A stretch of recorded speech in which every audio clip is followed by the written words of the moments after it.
Assalamualaikum warahmatullahi wabarakatuh. Selamat pagi, selamat siang, dan salam sejahtera bagi kita semua. Halo anak-anakku, apa kabar kalian hari ini? Semoga kalian dalam keadaan baik sehingga kalian dapat mengikuti kegiatan PJJ pada kesempatan kali ini. Anak-anakku sekalian, pada pertemuan sebelumnya kita sudah membahas ukuran pemusatan data, yaitu tentang rata-rata dan median.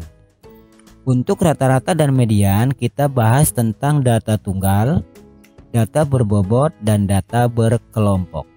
Nah, untuk pelajaran kali ini atau PJJ kali ini kita akan melanjutkan materi untuk ukuran pemusatan data, yaitu kita akan membahas tentang modus. Modus atau kita tulis dengan mo ini merupakan data yang mempunyai frekuensi terbanyak. Jadi dari data tersebut cari yang frekuensinya terbanyak. Nah, kalau udah ketahuan frekuensinya terbanyak, berarti itulah modusnya. Kita juga bisa mengatakan modus itu merupakan data yang sering muncul. Kita lihat modus untuk data tunggal dan data berbobot. Di sini ada 3 soal. Nomor 1 dan 2 ini merupakan data tunggal dan nomor 3 merupakan data berbobot. Dari data-data tersebut kita akan mencari modusnya. Nah, kita lihat nomor 1. Di sini datanya adalah 3, 7, 4, 5, 7, 2, 7, 8, 4, 4, 7, 5, 9, 8, 9, dan 7. Dari data ini ternyata data yang banyak atau yang sering muncul adalah data dengan angka 7. Di sini data dengan angka 7 ada 5. Ada 5 data. 1, 2, 3, 4, 5.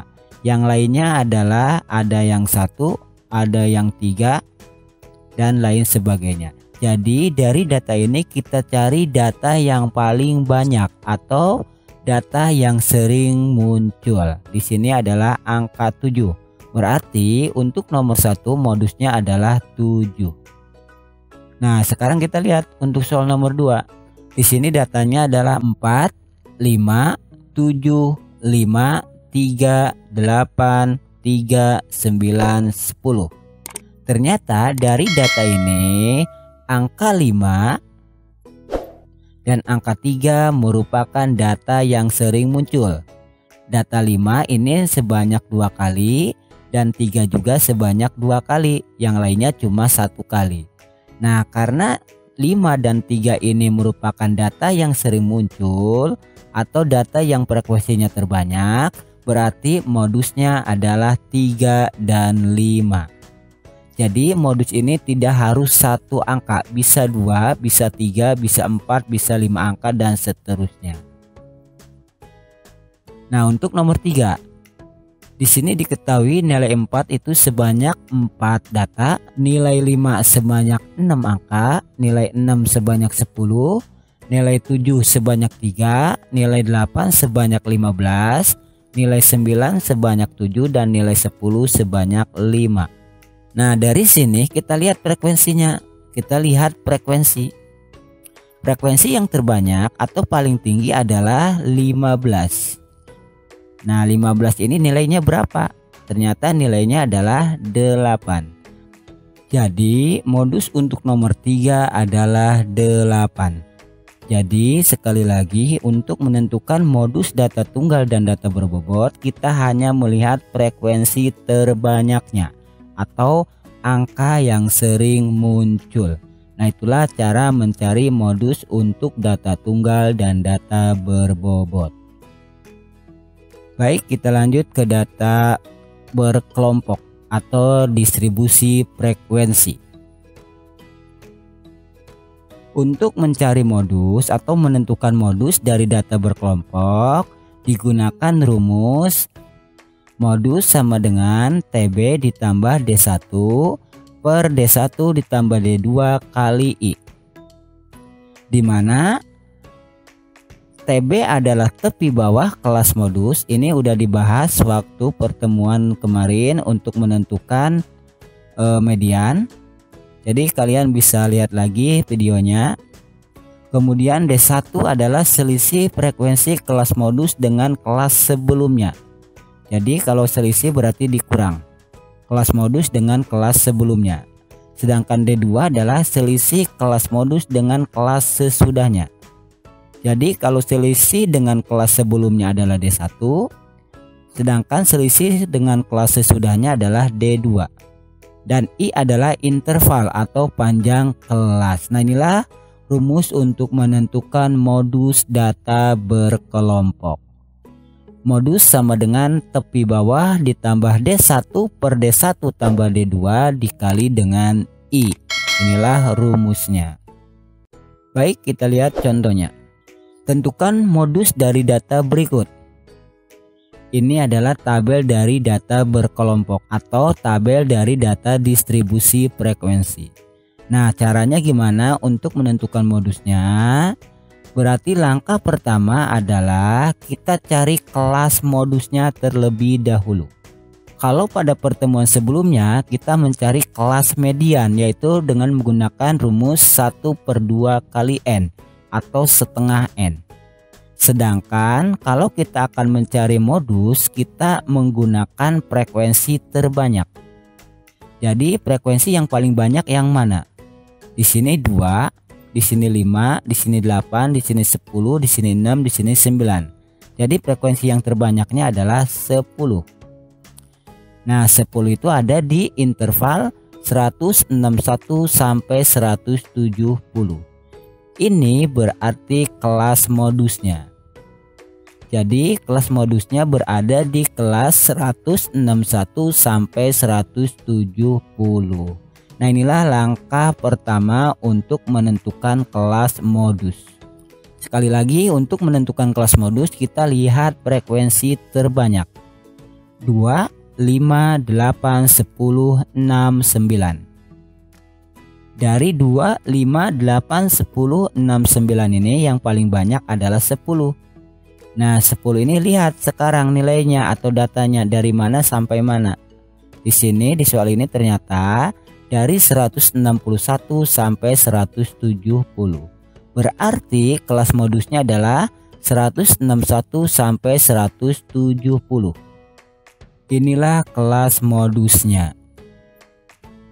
Setelah kita menentukan kelas modus, baru kita mencari TB. Ingat, TB itu adalah batas bawah dikurang 0,5 atau dikurang dengan setengah dari satuan terkecil. 161 dikurang 0,5 adalah 160,5. Inilah TB-nya. Setelah kita menentukan TB, kita cari D1. D1 adalah selisih frekuensi kelas modus dengan kelas sebelumnya. Ingat, ini adalah kelas modus. Kelas modus ini frekuensinya adalah 10 yang paling banyak tadi. Berarti 10 dikurang dengan kelas sebelumnya. Lihat, sebelumnya adalah frekuensinya 8. Berarti dikurang dengan 8. Jadi 10 dikurang 8 adalah 2. Inilah D1-nya. Kemudian untuk mencari D2 adalah selisih frekuensi kelas modus dengan kelas sesudahnya. Ini adalah kelas modusnya atau frekuensi kelas modusnya, sedangkan kelas sesudahnya adalah 6. Berarti untuk D2 adalah 10 dikurang 6. 10 kurang 6 adalah 4. Dan yang terakhir kita cari I. I ini adalah interval kelas. Caranya adalah tinggal dikurangkan dengan angka di atasnya. Ingat, dikurangkannya dengan angka di atas, jangan dengan angka di samping. Jadi 170 dikurang 160. 170 dikurang 160 adalah 10. Inilah interval kelasnya.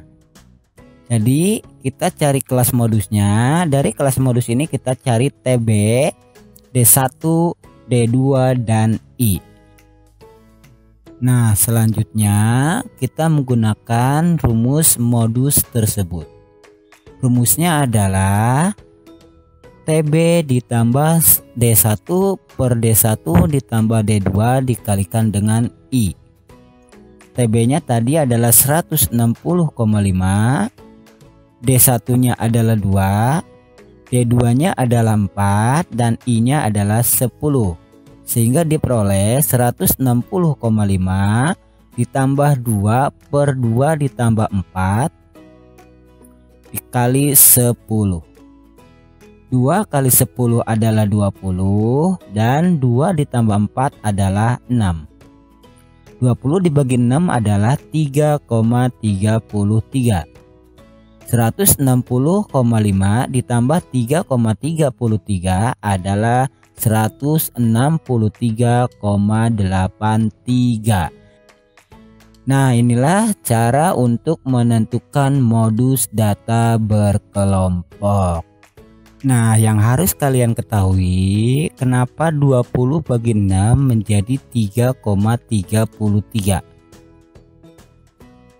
Kalau kita menggunakan kalkulator, 20 dibagi 6 itu adalah 3,333333 dan seterusnya. Jadi di belakang koma itu merupakan angka yang tak berujung atau angka yang tak berhingga. Nah, untuk menentukan hasil dari bilangan seperti ini, kita gunakan 2 angka desimal. Artinya kita menggunakan 2 angka di belakang koma atau 2 angka setelah koma. Berarti kita akan menggunakan sampai 3,33 ini. Cuma untuk menentukan seperti ini ada caranya. Caranya lihat angka ketiga setelah koma. 1, 2, 3. Berarti yang warna merah ini angka ketiganya. Kita lihat angka ketiganya ternyata di bawah 5, yaitu angka 3. Karena angka ketiganya di bawah 5, berarti untuk yang ini tetap tidak berubah. Jadi hasilnya adalah 3,33. Andaikan kalau di angka ketiganya ini merupakan angka 5 ke atas, berarti angka yang di depannya ditambah 1 menjadi 3,34. Nah, itulah cara pembulatan bilangan desimal. Sekali lagi, untuk menentukan atau membulatkan bilangan desimal, kita lihat angka ketiga di belakang koma. 1, 2, 3. Kalau angka ketiganya angka di bawah 5, berarti ini tetap tidak perlu dijumlahin dengan 1. Jadi hasilnya 3,33.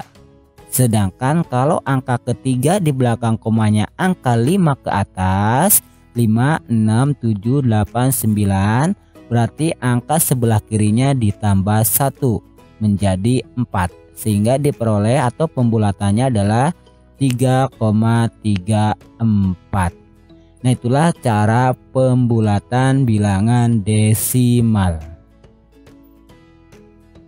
Sekarang silakan kalian kerjakan soal berikut. Di sini ada 4 soal. Kalian silahkan kerjakan di buku kalian. Kemudian hasilnya silahkan kalian upload di Google Form yang linknya sudah Bapak siapkan di Google Classroom. Baik, mungkin ini aja yang dapat kita bahas. Semoga pembahasannya dapat kalian pahami. Namun jika kalian masih merasa bingung, seperti biasa kalian bisa bertanya melalui WA atau komen di Google Classroom, atau boleh juga kalian langsung komen di YouTube-nya. Baik, Bapak akhiri, tetap jaga kesehatan, tetap semangat. Wassalamualaikum warahmatullahi wabarakatuh.